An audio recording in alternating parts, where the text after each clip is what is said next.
பணத்துக்காக ஃபேமிலியில் இருக்க ஒரு மெம்பரே நடத்தின ஒரு ஃபேக் இன்கம் டேக்ஸ் ரைட். கொல்கட்டாவில் ஒரு பெரிய பிஸ்னஸ் மேன் இருந்திருக்காரு. அவருக்கு பார்த்தீங்கன்னா ப்ராப்பர்ட்டிஸ், ஜுவல்ஸ் அப்படின்னு எக்கச்சக்கமான லிஸ்ட் வச்சிருந்திருக்காரு. அந்த பெரிய பிஸ்னஸ் மேன் இறந்ததுக்கு அப்புறம் அவங்களுடைய டாட்டரும் அந்த டாட்டருடைய ஸ்டெப் மதரும் அந்த ப்ராப்பர்ட்டிஸ் யாருக்குன்னு சொல்லிட்டு ஒரு பெரிய பஞ்சாயத்தே போயிட்டு இருந்திருக்கு. அந்த சமயத்துல தான் அந்த ஸ்டெப் மதர் ஒரு பெரிய மாஸ்டர் பிளான் ஒன்று யோசிச்சு அவங்க ரிலேட்டிவோட ஹெல்ப்னால ஒரு ஃபேக் இன்கம் டேக்ஸ் ரைடை நடத்துறாங்க. ஸோ இந்த ஃபேக் ரைடுக்கு பார்த்தீங்கன்னா 5 பேர் வந்திருக்காங்க. அந்த 5 பேருமே அஃபீஷியல் இன்கம் டேக்ஸ் ஆஃபீஸர்ஸ் கிடையாது. அவங்க யாருன்னு பார்த்தீங்கன்னா CASF, அதாவது செக்யூரிட்டி ஒர்க் பண்றவங்க.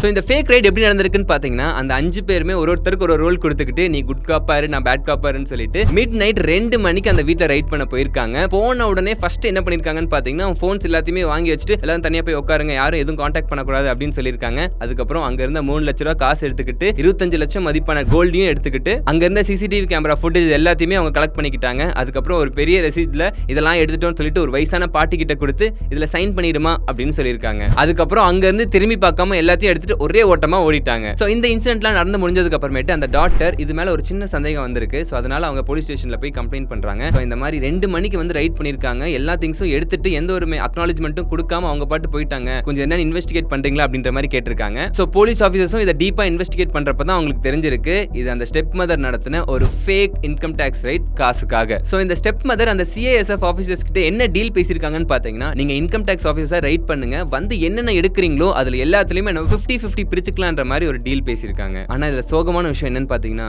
இவ்ளோ பிளான் பண்ணவங்க கடைசியில அவங்களே மாட்டிக்கிட்டாங்க. சோ இந்த கிரைம் பண்ண அந்த குரூப் மேல மல்டிபிள் செக்ஷன்ஸ்ல சார்ஜஸ் கொடுத்திருக்காங்க. என்னன்னு பாத்தீங்கன்னா theft, cheat, criminal breach of trust, forgery and criminal conspiracy. So இந்த கிரைம்ல இன்வால்வ் ஆன அந்த CASF மேல இன்வெஸ்டிகேஷன் நடத்தி if they are proven guilt அவங்களுக்கு இருக்கிறதுலே ரொம்ப ஸ்ட்ரிக்ட்டான பனிஷ்மென்ட் கொடுக்கணும்ன்ற மாதிரி சொல்லிருக்காங்க. சோ இந்த மாதிரி இன்சிடென்ட்ஸ்னால தான் லா என்ஃபோர்ஸ்மென்ட் ஏஜென்சிக்கு இது ஒரு பெரிய கன்சர்ன். ஏன்னா இந்த மாதிரி விஷயங்கள்னால அவங்க மேல ஒரு நெகட்டிவ் இம்பாக்ட் இருக்கு. சோ இந்த இஷ்யூவை ஈஸியா விடாம சீரியஸா எடுத்து ஃபியூச்சர்ல இந்த மாதிரி எதுவும் நடக்காம பாத்துக்கணும்ன்ற மாதிரி நாங்க கேட்டுக்கிறோம்.